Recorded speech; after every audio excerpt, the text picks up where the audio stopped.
Cap en France, elle se termine aujourd'hui. C'est l'occasion de s'arrêter sur la mauvaise santé financière des maisons du handicap. C'est un service public lancé en grande pompe en 2005. Le problème, c'est que l'État ne verse pas les subventions pourtant indispensables à leur fonctionnement. À Foix, Amélie Poisson avec Pascal Dussol. À 43 ans, José est gravement malade et ne peut plus travailler. Il est en situation de handicap. De son propre aveu, il ne connaît rien à ses droits. Alors pendant 1 heure, il va pouvoir poser toutes ses questions à l'assistante sociale.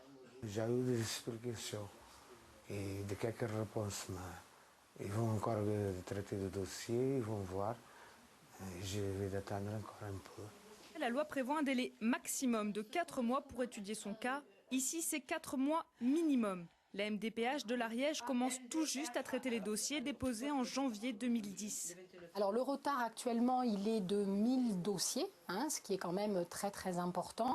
Sur l'année 2010, nous avons traité un certain nombre de dossiers de 2010 qui étaient prioritaires, que nous avons estimés prioritaires, mais il en reste un grand nombre. Nous avons mensuellement 300 demandes à traiter. Si nous continuons avec les moyens dont nous disposons aujourd'hui, la situation va devenir très critique.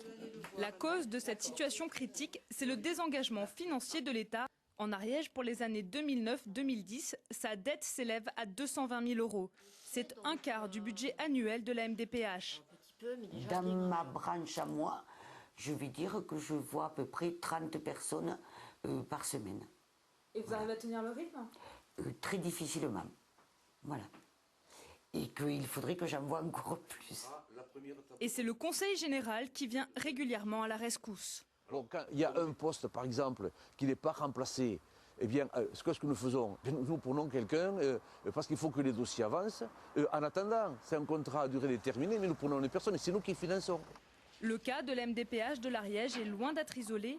En Midi-Pyrénées, c'est même une des maisons du handicap qui se porte le mieux.